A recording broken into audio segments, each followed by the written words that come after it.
We ended the last video by considering some arguments for the queer theory. So another argument for this view, which is mentioned by Robin West, goes like this. It is often said that the harm of non-consensual sex lies in the fact that non-consensual sex is an expression of power or violence or domination or whatever. Indeed, we often hear slogans like rape is not about sex, it's about power. But as the radical feminist critique urged, power and violence are also present in consensual sex. Every sex act, according to the radical feminist, is saturated with a power imbalance. Whereas the radical feminist considers this a bad thing, the queer theorist considers it praiseworthy. Consider, for example, practices in BDSM. Bondage, domination, submission, all of that involves emphasizing the power imbalances of sex. So basically, the queer theoretic argument goes something like, the badness of rape lies in the power imbalance, but all sex involves a power imbalance. Sex is intrinsically good, which means the power imbalance must be good or at least not bad, so rape isn't really that bad. West notes a fairly obvious problem with this. Just because some people find power imbalances in a consensual context pleasurable, this doesn't entail that there's anything pleasurable about it in a non-consensual context. Tomatoes taste good if you put them in a salad, but not if you put them in a chocolate sponge cake. So really then, what's harmful about rape isn't that it involves power, but simply that it's non-consensual. Non-consensuality is what makes the difference. Of course, the problem with that response is that it really just begs the question against the queer theory. We can't. I don't think it's legitimate to simply assume that consent is what makes a difference when responding to the queer theory, because that's precisely what the queer theory challenges. So maybe a better response then is just to point out that this argument rests on a deep misunderstanding of power in a consensual sexual context. It's certainly true that in BDSM and maybe even in normal sex, there's power imbalances, but these are really just pretend. The submissive person in a BDSM scenario is not actually powerless. Indeed, they have complete control over what's happening. They can stop it at any time or change it at any time. That's really the whole point of consent. If you consent to get tied up and have somebody call you names, well, you're not really powerless. You're getting off on the fantasy of being powerless. So the queer theorist has confused a pretend fantasy power imbalance with a real power imbalance, and so this argument, I think, is not persuasive at all. In the last video we considered one practical argument for the queer theory, the argument that we are too easily led into moral panics about rape. I think that's a bad argument, doesn't work in my opinion. Perhaps a better practical argument begins with the point that as a society we have some control over how bad certain things are. We have some control over the kind of impact that unpleasant experiences have. So I want to draw here on a discussion from Ian Hacking on humankinds. His paper, The Looping Effects of Humankinds, is available online and it's well worth a read, very interesting paper. So in our interactions with the world, it's necessary to classify things into kinds. Consider the periodic table, which classifies the elements. Oxygen and iron and helium are natural kinds. Or think about the Hertzsprung-Russell diagram, which classifies different types of stars. Red dwarfs and Cepheid variables and blue giants are all natural kinds. And of course, classifications are not just found in science. We talk about trees and cars and mountains or oceans. These are all kinds. These are all ways we classify things in the world. Now, what's important to note about these things is that the objects that we classify are what they are, regardless of how we classify them. It makes no difference to a red giant star that we classify it as a red giant and discuss its properties. It makes no difference to a mountain that we classify it as a mountain. It makes no difference to the mountain Annapurna that we class it as the same kind of thing as Mount Everest. that's fairly trivial, I think. These objects are what they are, no matter how we talk or think about them. Now, we also have cause to classify humans into kinds. We think that there are all sorts of different kinds into which humans might fall. This is practiced in all of the social and human sciences. For instance, psychiatry classifies some people as depressive, some as schizophrenic, some as autistic, and so on. Now, there's an interesting feature of human kinds, which is that the act of classifying people will thereby change those people. Part of this, of course, is that it is because we do things to change them, as we do with other kinds. So once somebody is classified as schizophrenic, we might give them medications which will change them. But that's not really unique to human kinds. I mean, we might identify something as a tree and then use a chainsaw to change it. What's interesting and unique about human kinds is that the act of classification itself changes them. Suppose I'm told that I have depression. Well, the mere fact that I know that I have depression, or even could have depression, changes me. Thinking of myself as a depressive changes my conception and my self-conception and my sense of self-worth. It changes my behaviour. It changes how I understand and interpret events that happen to me, and it changes my expectations about how future events will affect me. Furthermore, if other people know about the classification, it changes how they will interact with me, and that again will have an influence on my self-conception and my thoughts and my behaviour. Just to give a personal anecdote here, I once spoke to a woman who had depression, and she had in the past cut herself with razors. So I'd asked her why she did it, and her first response was that it helped her forget about emotional pain, it felt good, and so on. And I asked, but weren't there other ways of doing that? Didn't you think that there could be other ways of forgetting the emotional pain and all that? And she said something along the lines of, well, I'm not sure. I just knew that this is what people with depression do, so that's what I did. So what's interesting about that response is that she seems to be saying that she cut herself with razors because that's the paradigmatic behaviour that's associated with depression. So this illustrates how we create the classification of depressed person or depressive, and we associate various things with that. But the very act of social classification influences the behaviour of people classified that way. In another society, she wouldn't have cut herself with razors, either because that society would have associated different behaviours with depression, or because the classification, the classification of depression wouldn't even have been recognised. Which, of course, is not to say that she would necessarily have been better off in those other societies. It's just to say that she would not have expressed the depression through cutting herself with razors. Humankind therefore have what Hacking calls a looping effect. We define a certain kind K. So we classify certain people as K. This classification changes those people because simply knowing that you're a K changes your self-conception, your attitude, your behaviour, your expectations for the future. It changes your standing in the community. As a result of this, the K people, the people classified as K, behave differently, and so the kind as a whole becomes different. So now there is new knowledge to be had about the kind, there are new things to understand about K people. So we develop a new understanding of them.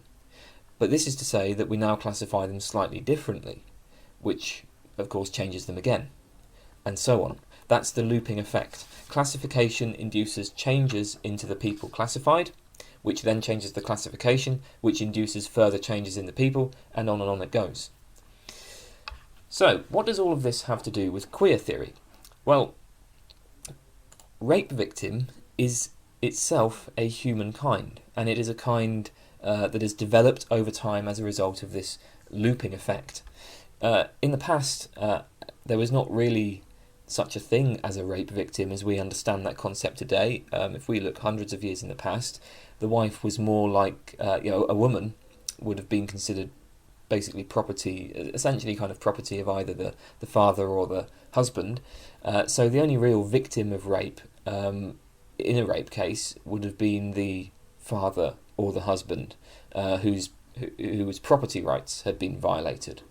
And of course, if, for instance, a husband forced a wife into sex, there was no victim at all, because the wife had no right to refuse.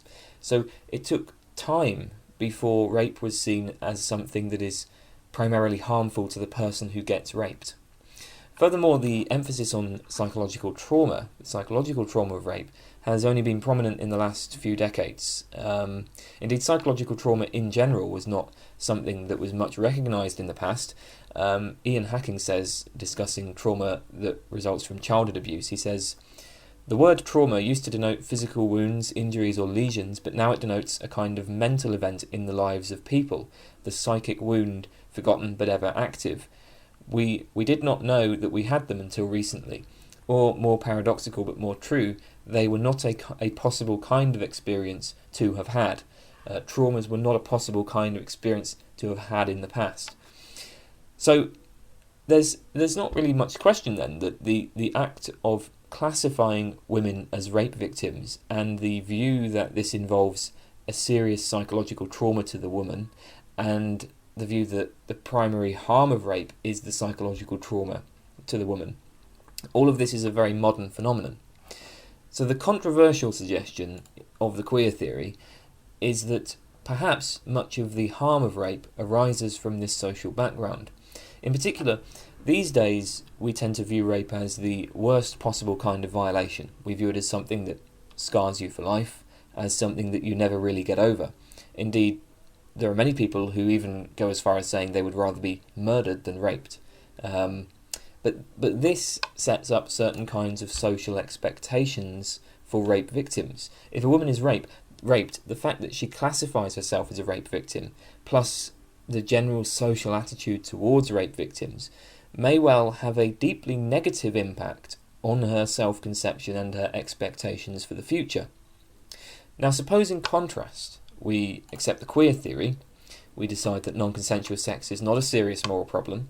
Well, this in turn will alter how we think of rape victims. We will perhaps stop viewing rape as something that's irredeemably traumatic, and that in turn may mean that people who are victims of rape have a more positive self-conception and more positive expectations. Hence, the queer theory may reduce the psychological harm of rape, and that is a reason to favour it. Of course, I think there are some pretty serious problems with this argument, just to mention a couple. For one thing, even if we grant that the trauma of rape is partially a result of societal attitudes, aren't there other better ways of achieving basically the same result? So this may be achieved by, for instance, conceiving of rape victims not as victims, but instead as survivors, which has in fact become quite common now. We often hear talk of rape survivors. And what this allows us to do is, on the one hand, acknowledge the great horror of rape, since, of course, a survivor implies that you've been through something very bad. But on the other hand, it emphasises that people can get over it and that it doesn't have to define your life. And it allows us to view people who have been victimised as overcoming a great hardship. A survivor is someone who overcomes a serious threat, and that's a very positive quality. That's a positive quality to have. That would seem to be a better way of achieving the same result that the queer theory aims for. But a second problem is that human responses aren't so easily controllable. We don't really know how people will respond to changes in their classification. Trying to push the queer theory could well have worse results. Let's say we decide that rape isn't really a serious issue.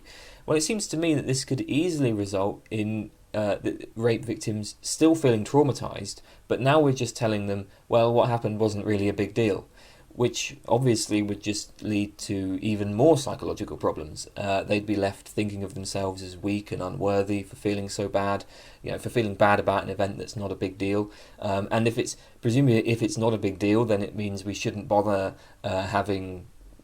putting any work or effort into psychology and the psychiatry of treating rape victims and so on. So it seems to me that if we really accepted the queer theory, it would just be a lot worse. So, I think this appeal to looping kinds is clever, but I don't think it works. Our final topic for this series is David Benatar's challenge to the liberal view. Benatar presents his case in the paper Two Views of Sexual Ethics. Essentially, he argues that there is an inconsistency in our acceptance of promiscuity, but condemnation of rape and paedophilia. Benatar considers two views of sexual ethics. First, there is the significance view, which holds that for sex to be acceptable, it must be an expression of romantic love. Sex must express feelings of reciprocal emotion and affection and intimacy. Sex involves a deep connection, it's something very special, and it should only take place between loving partners. The significance view adopts what Alan Goldman would call a means-end analysis of sex. Sex is not something to be engaged in just for its own sake. Rather, the goodness of sex lies in the fact that it's a means for the expression of romantic love. And if you do engage in sex without pursuing that end, then this is judged perverse or debase or cheapening or whatever. So for the significance view, promiscuity is morally wrong. Second, there is the liberal view, which we've already seen. Benatar calls it the casual view. This is the standard view that sex does not need to have any connection to love or have any other significance in order to be morally permissible. Sexual pleasure is just like any other kind of pleasure. You can do it with people you love, but that's not a moral requirement. Just as it's okay to have a string of dinners with many different people, it's okay to have sex with many different people. Basically, Benatar's challenge is that only the significance view can explain the wrongness of paedophilia and rape. So, first, consider what the significance view would say about these things. Why is paedophilia wrong? Well, according to the significance view, the wrongness of paedophilia lies in the fact that children are unable to appreciate the full significance that sex should have. Children can't understand how sex expresses romantic love. They can't really feel romantic love. In adult-child sex, there cannot be the right kind of reciprocal romantic love. What about rape? Well, we generally think that rape is deeply wrong. Forcing somebody to have sex is far worse than forcing them to go to the cinema or forcing them to eat dinner with you. This is because sex has a special significance. It should be an expression of deep affection, so when it's forced on somebody, that violates them in an especially invasive way. Now, how does the liberal view explain the wrongness of paedophilia and rape? Well, let's consider paedophilia first. The usual argument is that sexual activity between adults and children is wrong because it's harmful. So, in what sense is it harmful? Well, first, there might be physical damage. Of course, that's not entirely persuasive because there are many kinds of sexual activity that wouldn't involve any physical damage at all. If an adult penetrates a child, that will probably cause damage, but you can consider many other kinds of sexual activity which would not cause physical damage. So second, there is psychological harm, and I think this is what people will usually appeal to. If an adult engages in sexual activity with a child, that child will tend to develop all sorts of psychological problems. There's far higher rates of things like depression and self-harm and other mental problems and so on.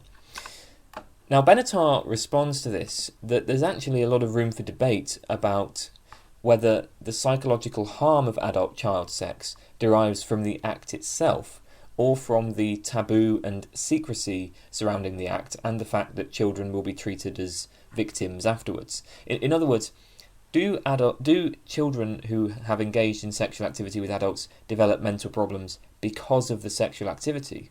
Or is it because of how society treats such activity and how we treat children that have been involved in such activity? Benatar thinks that this is an open question.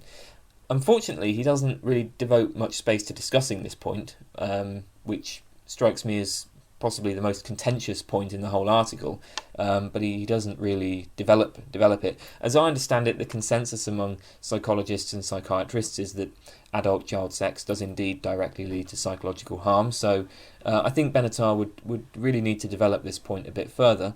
Perhaps one thing we could note in support of Benatar is the prevalence of adult-child sex in other cultures. For instance, sex between old men and very young boys was common and accepted in ancient Greece, and it was seen as being a very positive arrangement for the boy. So, I mean, that didn't didn't seem to cause psychological harm back then, so why would it cause psychological harm now? It looks like the difference in these cases is in how society treats the activity, not the activity itself. One point we might also note here is that even if adult-child sex is psychologically harmful, it's actually still not clear that the liberal view can condemn it. After all, the liberal view may allow people to consent to things that have a risk of harm. So, it's not obvious, even if we do show that it's harmful, that we can condemn it on the liberal view. So another common argument for the wrongness of paedophilia is that children can't consent. So Benatar asks, well, why not? What's the basis for this judgment? And the usual claim is that consent must be informed, right? In order to consent to a particular act, you need sufficient understanding of what the act is and what its consequences are. And we think that, children are not able to understand sex. For the same reason we restrict the rights of children in various other ways. A child can't own or sell a house, for example, because of their more limited understanding. But Benatar says that if we accept the liberal view, there's a rather obvious problem with this line. In purely physical terms, sex is not difficult to understand. In fact, it's really quite simple, right? Certain body parts touch certain other body parts. So in all likelihood, children should be able to understand the mechanics of the act perfectly well. And if sex has no intrinsic significance, then the mechanics are all you need. You don't need to understand anything other than the kind of pure physical elements of the act in order to consent to it. Children are not stupid, right? There's no reason why a child should be unable to understand how the mechanics of sex works, and also some of the basic consequences like pregnancy or diseases. So basically, Benatar's question is: if we hold that sex has no special significance, why would engaging in sexual activity with a child be any different from, for instance, playing football with a child or eating dinner with a child? So Benatar thinks that the liberal view can't explain the wrongness of paedophilia. Next, rape.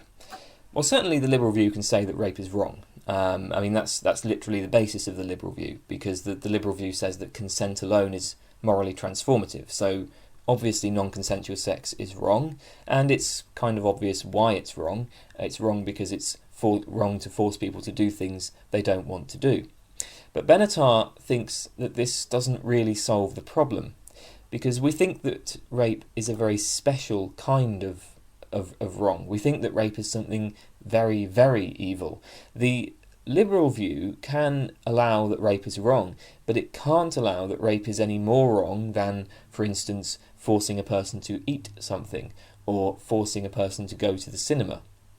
If we think that sex has no special significance, that sex is just another biological function, just another activity that you can engage in with whoever you want, why would forcing somebody to have sex be especially evil?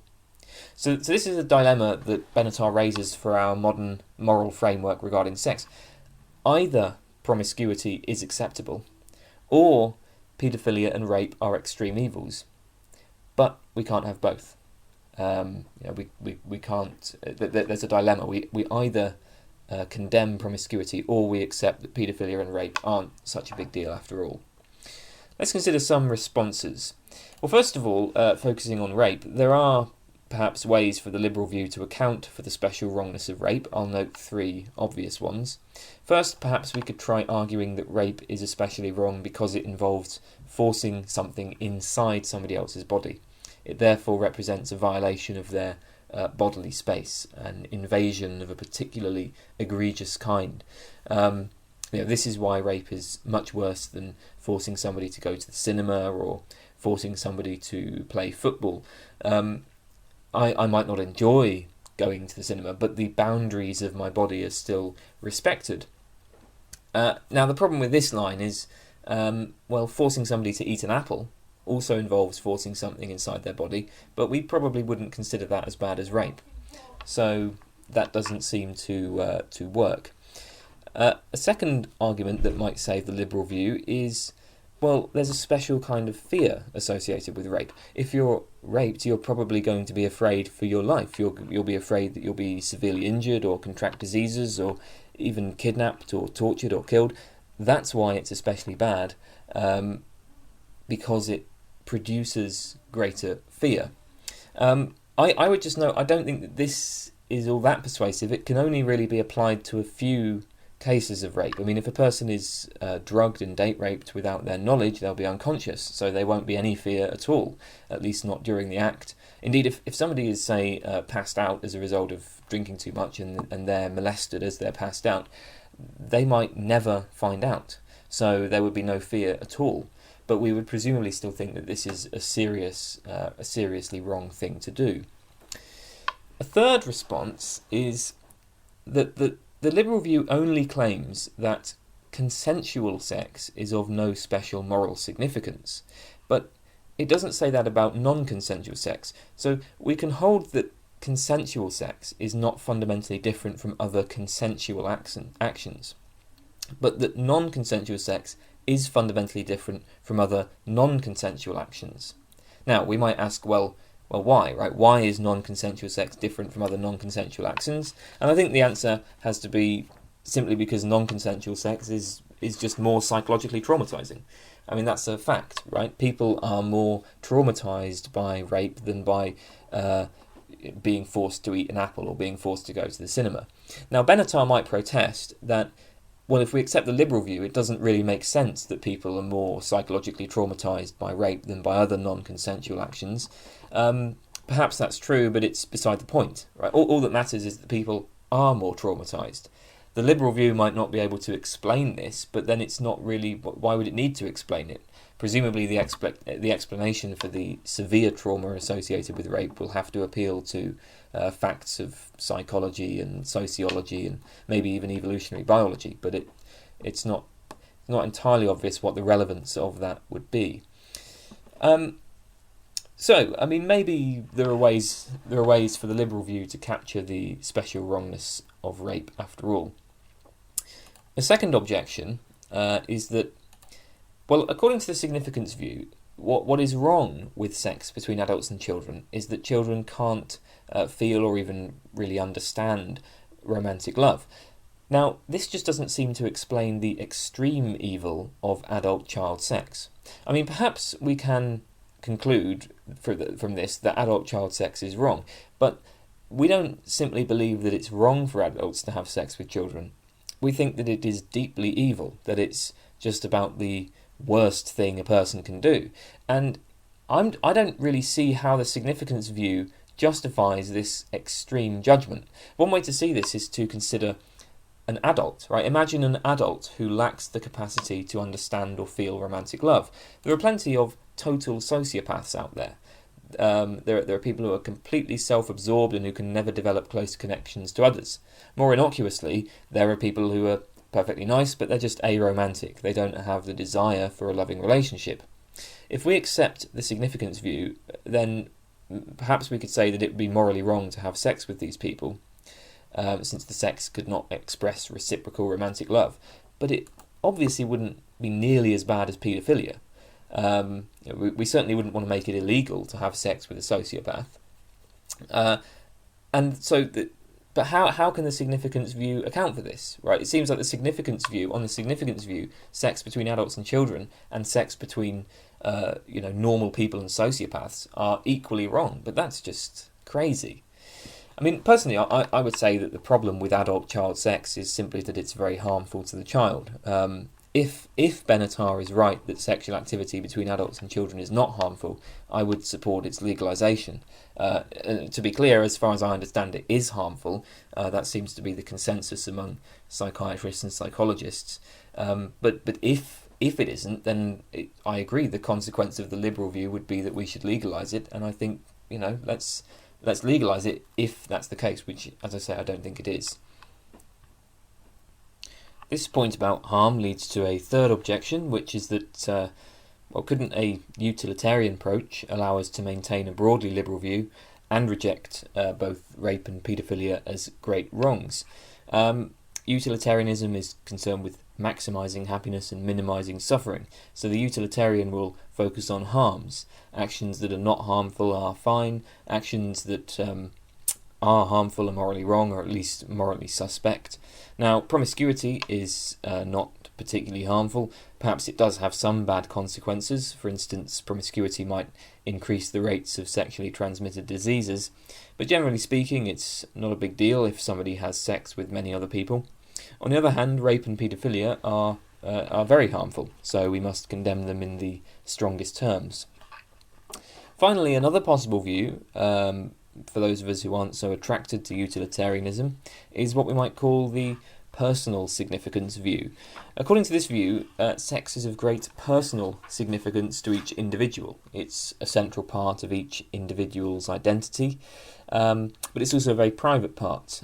Even people who are relatively sexually open and who engage in lots of casual sex will tend to keep much of their interests and behaviours to themselves. We all make an effort to keep sex separate from other areas of our lives. So sex is of sort of great personal importance, while at the same time it's something very private. So the personal significance view kind of emphasises that we sort of have to have a total autonomy over our sexualities and sexual behaviour. We get to decide what we do, and we get to decide how much to reveal to other people, and so on. On this view, you can be promiscuous if that is the authentic expression of your sexual desire. Of course, for somebody who prefers monogamy, promiscuity would be morally wrong. But then I don't think that's such an unusual judgment, right? The idea here is be promiscuous if that's what you authentically want. But if you don't want it, then you are doing some sort of disservice to yourself. You're not treating yourself with the right kind of respect. So what about rape and paedophilia? Well, rape is obvious, since sex is of great personal significance, more so than one's taste in food, for instance. It matters more to be forced into sex than to be forced to eat an apple. As for paedophilia, well, perhaps the argument here could be that children should have time to develop on their own terms, so to speak. It takes time for a person to become sexually mature. There is some evidence of childhood sexuality, but generally speaking, properly developed sexuality arises over puberty, and we might say that it's wrong for adults to interfere in that. Of course, I mean, does this argument work? Well, we'd have to explain a bit more what counts as mature sexuality or properly developed sexuality. Another problem is that, well, adults do interfere with many elements of children's psychology all the time. But, maybe this is one way that we could go if we want to defend the acceptability of promiscuity while condemning rape and paedophilia. Okay, well, that's it for this series. I hope that was interesting. Thanks for watching. Goodbye.